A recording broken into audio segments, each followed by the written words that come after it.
This is the FitRoots podcast, and I'm your host, Aidan Lee. We are focused on teaching you the best of philosophy, martial arts, health, well-being, and business. Our mission is to build modern warriors who enhance their lives to continual physical and mental evolution, and then bestow that gift onto the next generation. Today, we've got Adam Strong joining us. Adam Strong is an ultra-high energy personal productivity authority. He can increase staff performance, improve work-life balance, and create a high-performing work culture. He currently runs 4 different businesses and enjoys working with senior business leaders, decision makers, entrepreneurs, and medium-sized companies. Adam is also a former elite athlete that trained with Mo Farah for 3 years. He takes the same skill set that he learned as an athlete to teach his clients on how to create high-performance work cultures through increased productivity and retaining high-quality employees. His background is in the fitness industry, working as a personal trainer and massage therapist, specializing in injury prevention and sports performance. He's the author of his groundbreaking book, Move It or Lose It, a book that is written for companies that want their senior leaders to excel and achieve their full potential. Adam is hugely passionate about helping employees in the workplace become more engaged, improving physical, mental well-being, and achieving work-life balance by developing natural leaders. He enjoys the challenges of being in business, strategic innovation, ideologies, and bringing them to the market. Tying that with helping people, he believes is a great catalyst to creating results and success in life. Welcome to the FitRoots podcast, Adam. Hey, thanks, Aidan. I really appreciate the invitation. Thank you very much. It's great to have you here. And obviously, we've just heard your bio, so we know you've got a great background and now how you're using it. And what I'd love to start with, Adam, is really trying to understand a couple of things about your journey and how you got to where you are now. So we obviously know, you started your entrepreneurial journey in the health and fitness industry, but I'd love to know what challenges you came across with the current entrepreneurs and other entrepreneurs you're working with when you're trying to get them to invest in their own health. Yeah, that's a great question. Well, as you've highlighted, I started off in the health and fitness industry, and that's how we kind of know each other. And so I guess I have kind of an advantage over most entrepreneurs, right? And I know that some of your listeners, they're going to be like, who are entrepreneurs or business owners, they may have started from a different journey. They may have come from the corporate world. They may have come up with a big idea that they're really passionate about, or really trying to solve a lot of problems. So I guess I had a kind of a massive advantage over that. And so I've always been into health. I still am into health. I'm just not in the health and fitness industry as much now. However, I think a lot of entrepreneurs, a lot of business owners face a lot of challenges when it comes to prioritizing, right, their health and stuff. Because, entrepreneurs and business owners, they're wearing so many different hats right now. I mean, sales, marketing, HR, this is just like a very short brief. But, I remember when I first started off in my entrepreneurial journey, I was just trying to do everything and trying to be the jack of all trades, trying to learn so many different things. And it's interesting because I really don't believe in trying to learn everything, because, it just doesn't make any sense to me. And so one of the things that I find that gets sacrificed is your health. And, because you prioritize other things, and health doesn't seem to be as important as like running your business. But actually, it's actually probably more important than running your business, because from my perspective is that I've seen for so even people that I work with in the corporate world, right? There are so many people that neglect their health. They might earn good money, right? But as a consequence, like, their health is affected. And so if you're running your own business, right, and you're not looking after your health, then guess what? As a consequence, you're not going to be as productive, number one. So that means that you're not as efficient as you are. Number two, you're actually burning yourself out, right? You're getting like really kind of stressed, and you're just not as efficient, should we say, or you're not performing as optimal as you could do. So that's another thing that I would say. But also, you know, most entrepreneurs and business owners can't really afford to like take time off work, right? Most business owners can only last for like 10 days before they're completely broke, because the business relies solely on them. So they are the business, right? Which is even more important to invest in your health, right? And so some of the routines and rituals and habits that I have in the morning, for example, so I'd get up relatively early, even though I've got like a really young baby right now, which already has led to sleep deprivation already.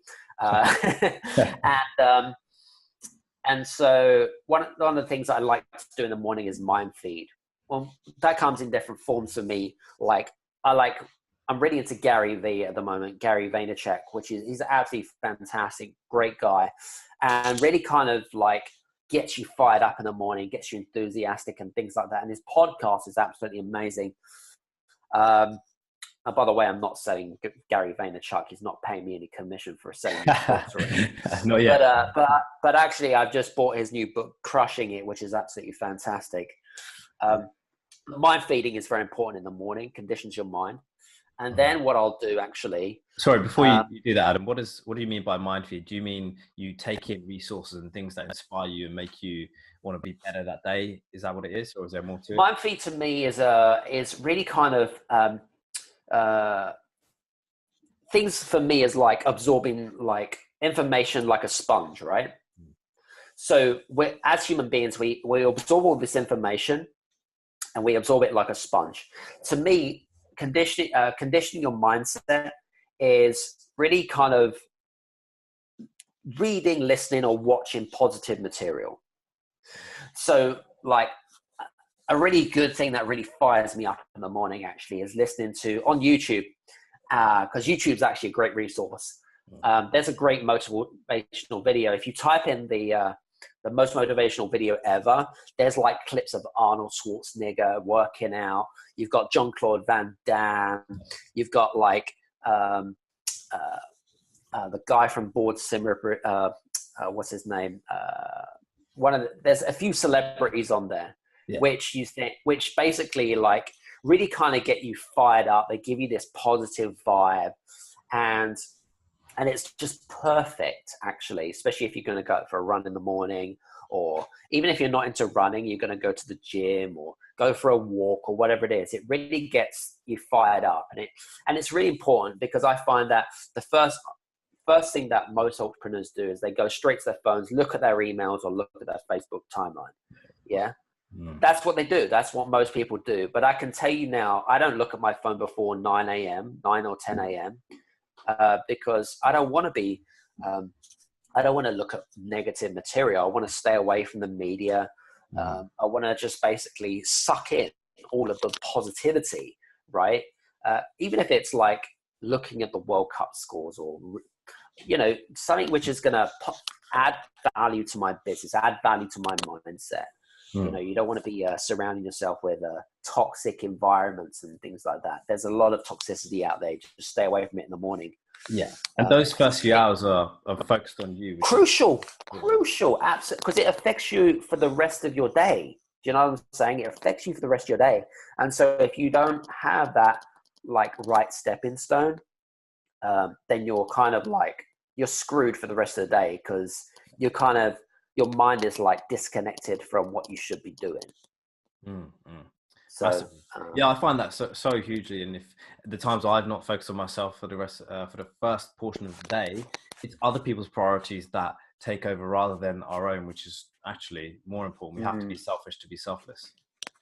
Brilliant. Absolutely. 100%. So yeah, definitely, Adam. So we also know that, you know, a big part of your history, I'll tell you guys, because I've known Adam for a few years now, but Adam used to be a former elite athlete and train with Mo Farah.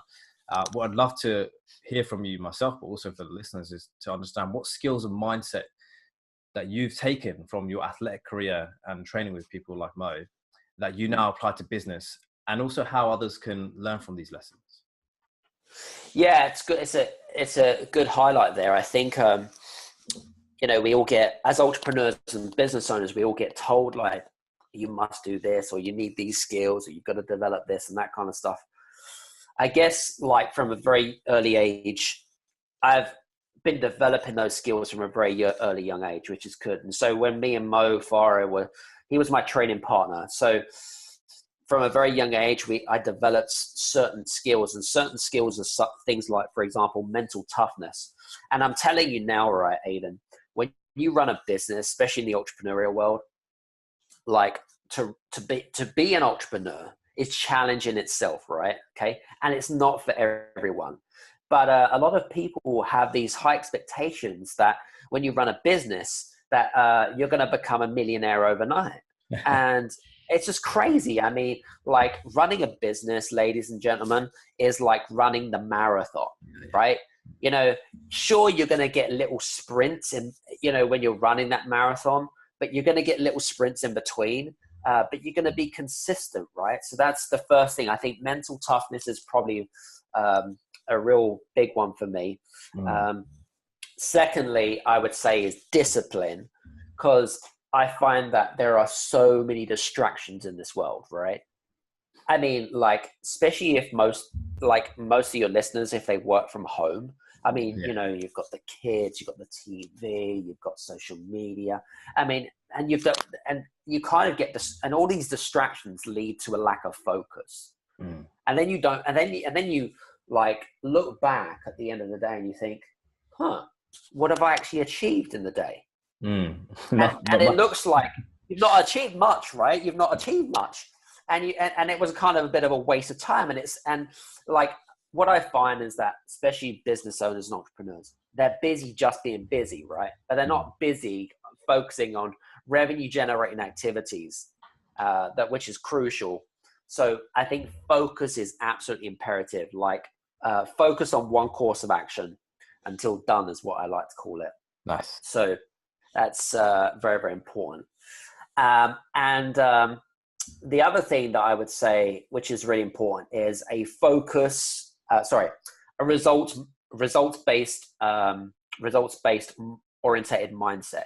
Very, very, very important because, you know, with athletes, Olympic athletes, you know, they spend tens of thousands of hours training, dedicating themselves, right? That's their full-time job. They're dedicating themselves to be the best in what they do, right? So if you want to be the best in what you do, you also have to do exactly that and focus on results. And that's it. Nothing else. If it doesn't make money, it doesn't make sense. That's kind of my analogy, because that's what business is about.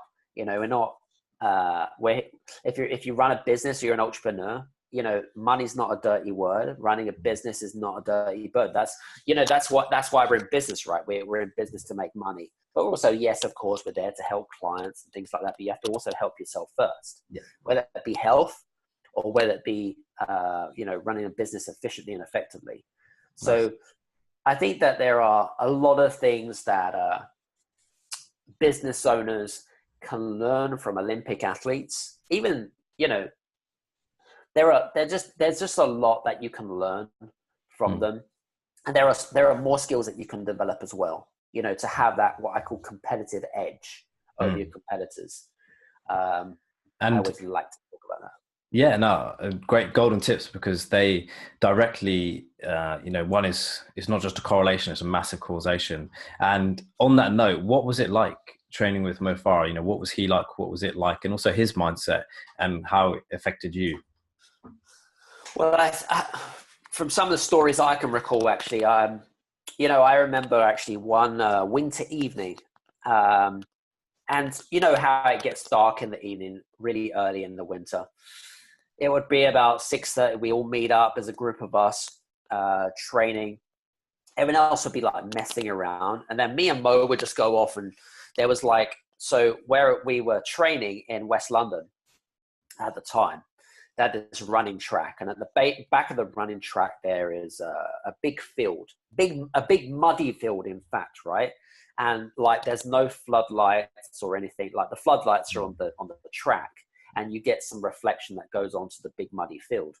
So because of the cross country season is really, you have to really like train yourself in cold weather and acclimatize properly. we'd go to the muddy field on the back of the track. And so I remember very clearly, me and Mo, what we would do is we would run around this muddy track, right? We would essentially be extremely focused, but we would essentially train together. And so we would kind of compete with each other and, push each other and that kind of stuff. So we'd bounce off each other. Whereas the other group, they'd kind of mess around and that kind of stuff. So I think, that Mo's a very humble guy. He's a very nice, he's a fantastic guy. Huge talent. Never knew that he was going to be an Olympic or world champion, back in the day. But he's very grateful for where he is right now. And, I think from what I know about Mo, is that he's also he's just a very humble chap, very grateful that he exists. He's got a lovely wife, lovely kids. Obviously he doesn't live in the UK anymore, lives in the US. And a great guy. Awesome. Cool. So a lot of lessons from your experiences together, but him as an individual too. Yeah, 100%. Awesome. So Adam, we also know that now one of your main parts of your business, feel free to share the rest as well, is that you help companies increase their productivity by 300%. So how do you get those kind of results, and what challenges do you come across as trying to provide that level of increased productivity, but also on the other side, getting people to meet that level of increased productivity? Well, let's just put put it out there first, because I know that some of your listeners are probably very skeptical when you think 300%. They think, wow, that's a big figure. How do you get to that conclusion? So let's get to that first. Well, so half the clients that I work with are corporate companies, and how we're able to achieve 300% is there are hidden costs within, should we say, your bottom line or your profit, your P&L, should we say. And some of those hidden costs include things like, for example, sickness absence. So how much does it cost each company, okay, on average per employee per year in sickness absence? Well, I know in the UK, it's around £620 per year per employee, okay? So that's a big cost to a business on average. And then you've got things like presenteeism. Now, presenteeism is actually worse than absenteeism. You know what presenteeism is? Yeah, I would assume you're there, but you're not actually doing much. You're not actually that productive. Pretty much. So you basically turn up to work when you're sick. Yeah. Right? So, and for whatever reason, I don't know, but people go to work because they feel that they are obliged to, they have their insecurities, and then they're sick, and they're actually sick at work. So therefore it's costing companies actually 3 times that figure. So it comes to that figure of almost 18 to 1900 pounds per employee per year of what it costs companies in presenteeism.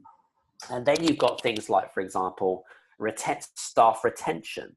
If you don't hold on to, should we say, high talented staff, it costs a lot of money to replace those staff. So on average, a middle management type of person, well, actually just a normal employee in no particular high position at all, it costs around £37,000 to replace that person. 37,000.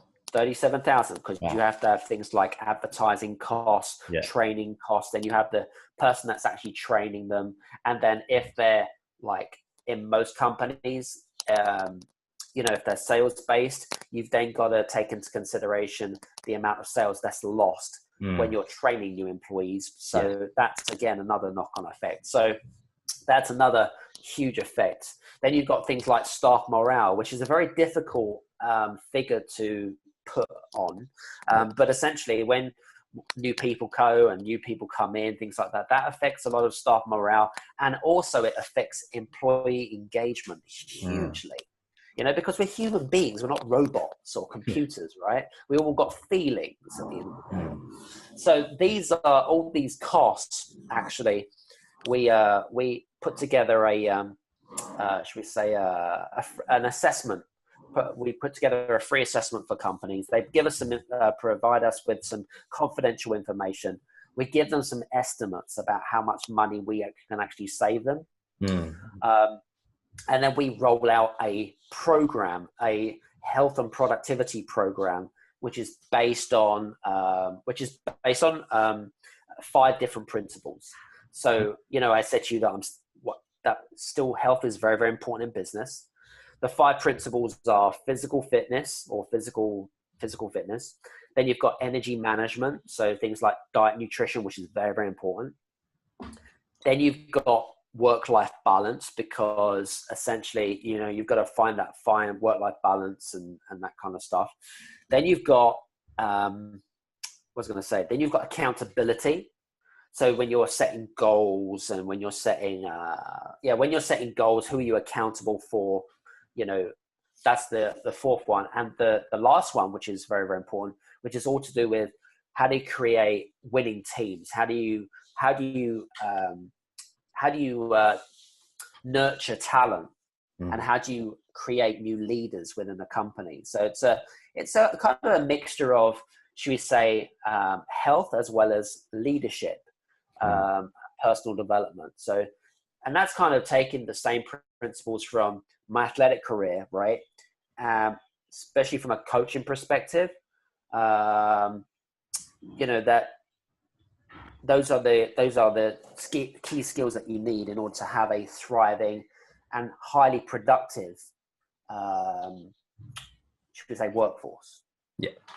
Yeah, and it's definitely interlinked, because the way you've done it, you've obviously seen both sides of the argument. If you don't have your health in check, what that levels in productivity for that business owner, let alone you see the staff and they're not performing. So it's really interesting in how you do that.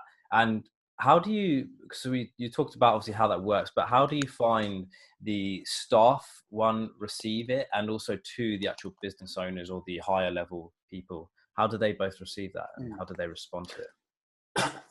Well, firstly, with the senior management, when you're rolling out any particular program, right, you have to have their support on board. If you don't have the support of the decision makers, forget it, it's not going to work. All right. But what makes me laugh is a lot of companies automatically assume what's actually wrong, and rather than guesswork, why don't we as a consulting company, we actually go in and we actually create or we actually interview staff to find out exactly what they want. They all remain confidential, of course, and then we provide that feedback to the management and say, well, your staff want this. They want to feel more engaged. They want to feel more excited about coming to work. And we believe that this is the way forward. This is what they're asking for. And so I think that's a really important part, as part of our process as such. Yeah. No, that's really insightful, because I think from what I've seen as well, I mean, corporate health is one thing we're looking to, branch into very, very well this year. But a lot of companies I see, you can tell us more about this, Adam, is that they have these programs, but it's almost like they've just plucked them out of thin air. It's like, do you really know what your staff want? Like, where did you get these things from? And a lot of the stuff is clearly useless. It's like, well, actually, wait, do they want that? Tell us a bit. It's not that it's not about that it's useless. It's the fact that they've automatically assumed, without any facts and research, to know that this is what people actually want. They try to invest in huge amounts of solutions, whether it be even if it's a simple app, right? Or or a simple activity which helps with people's health or whatever it is. But what a lot of companies do is they try and find the easiest way to, should we say, tick the box, right? But with our programs, is they're not tick box exercises. They're actually, like I said to you, we're human beings. And so what I think a lot of company directors and a lot of business owners need to see is they need to see the return on investment.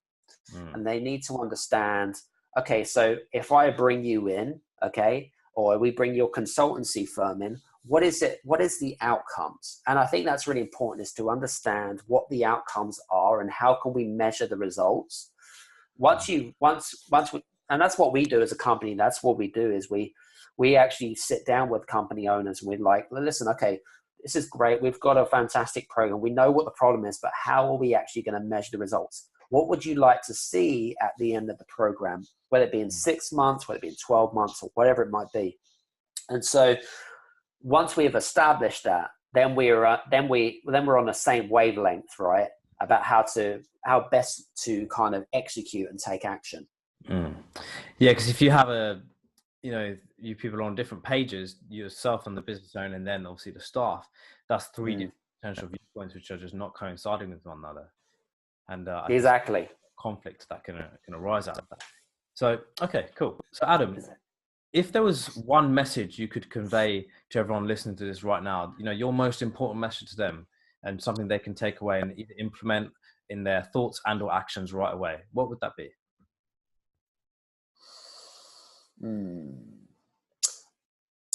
I think it's important to, there's a number of things really. Understand your clarity about the reasons why you do what you do. I think that's so important. So like everything that I do in my business and in my health and things like that, I have to justify. I have to really understand the why I'm doing it. So that's the first thing, understanding your why. Secondly, set goals. So important. Need to set goals, whether it be 1 month goals, 3 month goals, 6 month goals. One of the things that we do in our consultancy company for entrepreneurs is that we actually create a 1-page business blueprint, which enables people to plan their exit strategy before they plan all their problems and challenges, whatever it is. So they plan their exit strategy and then they set goals in 1 month, 30 days, 60 days, and 90-day goals. Nice. So I think that's really important. So I would probably say that those are the main takeaways for me. So clarity and having a proper strategy. Proper structured strategy and understanding your why. And talking about those things, Adam, what are your goals for the next 1, 3, and 5 years? Could be both business and personal. Well, I from a personal perspective, I like to push my mind and my body to the next level. So I'm actually looking to do something completely crazy next year. I haven't decided what I'm going to do yet, but I think that I will probably do something like the Amazon Jungle Marathon or something like that. Oh, nice. Right, just something really out of this world. I'm a big believer. If you're going to do something, you just, normal marathons don't really appeal to me. Triathlons don't really appeal to me.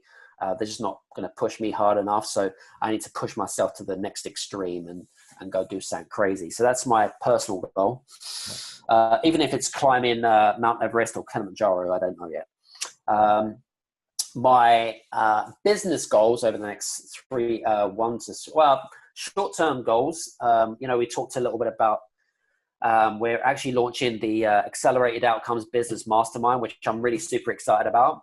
The idea behind that actually is to help companies grow and scale. So this is for actually existing businesses. And for companies that are kind of flatlined, right? They haven't grown significantly over the last 2 or 3 years and they're kind of stuck for ideas, might have a small team and are looking to grow and scale, and we can help them to grow into international markets. So as you know, I'm here based in Scandinavia, but I'm British, obviously. The idea is to really kind of, especially with Brexit, right? And that's a big talking point and a big worry for British businesses. How can we help people create their own economy rather than worry about the actual economy around them? And that was a big philosophy around creating a mastermind. So we launch it in Stockholm in September.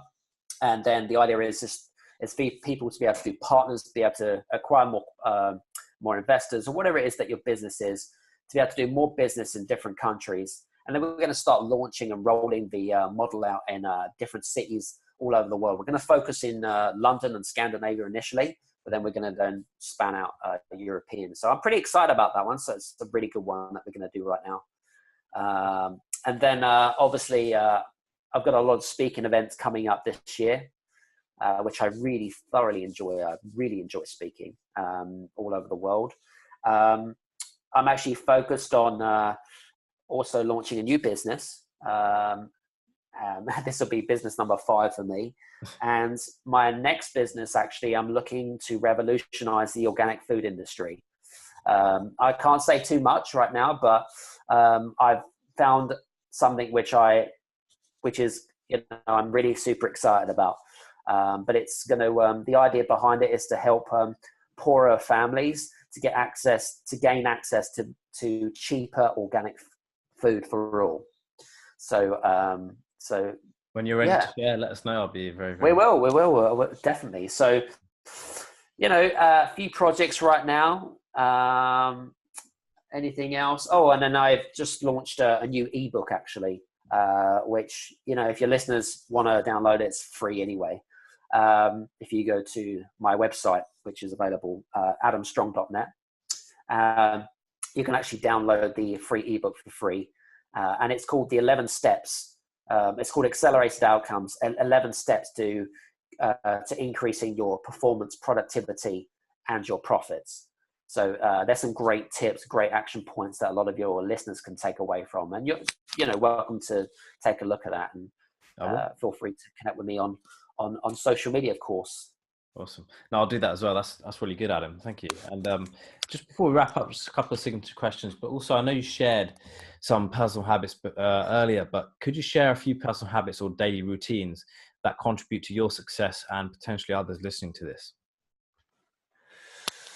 Personal habits. Exercise 3 times a week minimum. Read, watch, and listen to positive material for 45 minutes a day. Don't go on my emails before 9 a.m. Nice. What else was I going to say? Set personal and business goals and review them on a regular basis. Mm-hmm. And I think most importantly is surround yourself with people that are more successful than you. Nice. Great tips. And Adam, being in similar industries in many ways, in recent times, what development, either in your area of expertise or in the health, philosophy, martial arts, or business worlds, has excited you the most? Sorry, repeat the question. That's good. So in recent times, what development, either in your area of expertise or in the health, philosophy, martial arts, or business worlds, has excited you the most? Excited me the most? I think for me really is entrepreneurship and running a business. You've got to look at it as a journey and not a destination. And I put it out there right now. Yeah. If I couldn't do what I was doing right now, I think I would die. I would shrivel up and die. I am unemployable. I could never work for anybody. I'm passionate. I love what I do. I love working with my clients. I love getting results for them.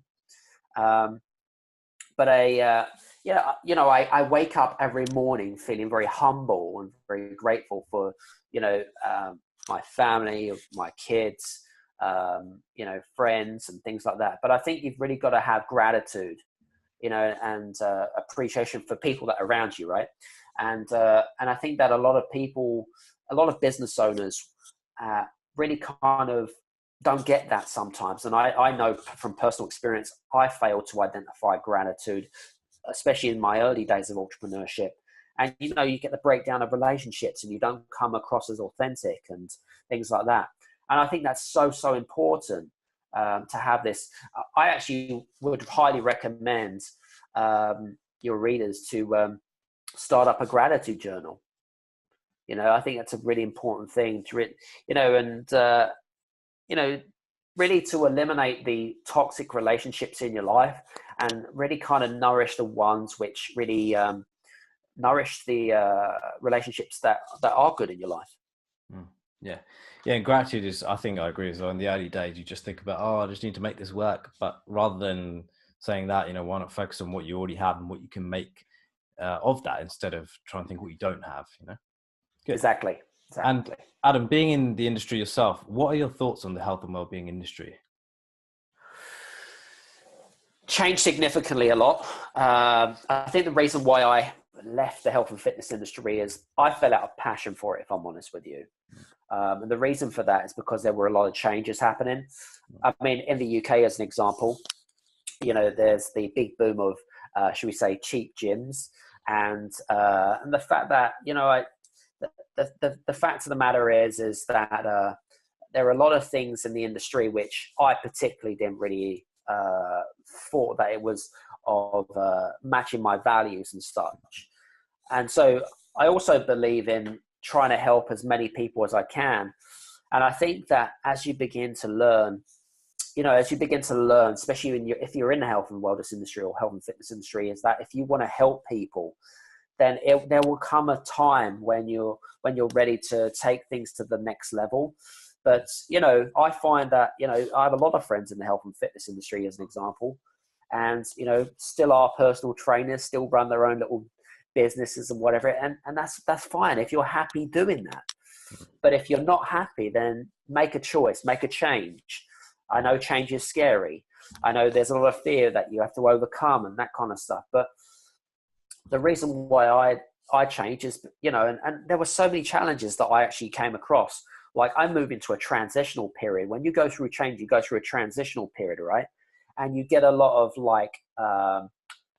uncertainty in your mind, and you think to yourself, am I making the right decision? Am I doing this? Am I doing that kind of thing, right? You're like, I'm an ahhing. But I think if you're going to make a choice, you stick to that choice and you don't change your decision. I think that's so, so important. And all the other stuff like fear and limiting beliefs and stuff like that, go deal with that straight away. It may take a period of time, but like for me, I went through huge frustration. I was hugely frustrated when I went through that transitional period because I just didn't know where I was going to be. I didn't know my clarity. I didn't know where I wanted to. I didn't know where and what my business wanted to be, and I didn't know what problems I could solve. So I think for me is it was a learning experience more than anything else. And all I would say to the listeners that are listening to the podcast right now is that if there are any of you out there that aren't particularly happy with what you're doing, guess what? You have a choice. Okay. And the choice is yes, change can be scary, but I can tell you now, if you're doing something that you are not passionate about doing, stop bloody doing it and go do something differently. Yeah. So, I was actually refraining from swearing there, but when I do swear, right, it's because of passion. Yes. So like, more than anything else, right? Which is kind of crazy. So, but seriously guys, if you're not happy with doing something, please just go find something, do something, that's kind of more about your values and more your beliefs. Yeah, massively. I mean, yeah, feel free to swear, by the way. I couldn't care less. It shows the passion. But yeah, it's massive because if you're not doing something you love, like you say, you're not living in line with your values, and therefore you're being disingenuous to yourself. And at the end of the day, you're only going to be suffering, but also others who could be feeling the impact of your potential. You're not really living up to your potential, right? Yeah. Awesome. Adam, what issues do you see that men should be thinking about? Say that again, sorry. What issues do you see that men should be thinking about? Men? I think, from my perspective, is that men should actually, well, it depends. Well, we already talked about the importance of health.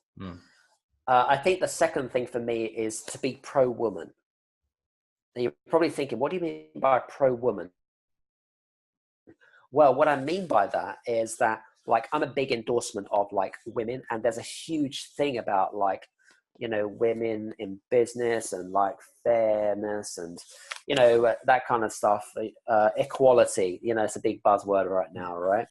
And there's lots of women, power women that I call out there that you can actually take a lot of inspiration for. Like, for example, I got featured on the front of Global Woman magazine and was talking about the fact that women are actually better communicators than men. But I think that all men should be fans of women, and you should learn from women, actually, believe it or not, because there are a lot of skills that men don't have that women do, such as the skill of empathy. Men are crap at empathy, by the way, but women are very good. So there's a lot that you can learn from women, and because men and women are wired differently. Do you understand what I'm saying? Of course. Yeah. But I would definitely say that would to me, those two things to me are probably the most important things that I would be a pro-woman supporter. Cool. All right, Adam. So before we wrap up, Adam, is there any resources like websites, videos, books, workshops that you would recommend? But also feel free to tell us where we can find you or any company, brand or projects, things you're working on. Feel free to share links to your website and social media as well. Again, it depends on you as a person. I mean, if you have mindset issues, then Tony Robbins is a great guy. Plugging into Tony Robbins and go to UPW is fantastic. I'm more into like Gary Vee, where he just says like there's no bullshit and stuff like that, which is, I love that kind of attitude. That's kind of more me, more about speed and stuff. But I think it depends on where you are in your journey, right? And learn from people that are more successful than you is very, very important. You know, take a look at Richard Branson. And you know, I've got Richard Branson's book on the Virgin Way, which is a fantastic book, by the way, really, really good book. But go to conferences on a regular basis, plug into experts, which I think is very important. I've actually, well, you already know this, Aidan. I've got a book out called Fit Body, Fit Business, which talks about the importance of how you can improve your health, as well as create a thriving business at the same time. So you can check out that on the web, on my website, or on Amazon, or on all good bookstores. So I think those are probably the main resources. It all depends on where you are in terms of your journey. Brilliant. Adam, can you just remind us of your website before we wrap up? Sure. It's adamstrong.net. Brilliant. Okay, guys. Adam, thank you so much for spending this time with us. I appreciate you sharing your journey, wisdom, and experience with us. Cheers now. I'm Aidan Lee, and this is the FitRoots podcast. Thank you for helping us on our mission to build modern warriors.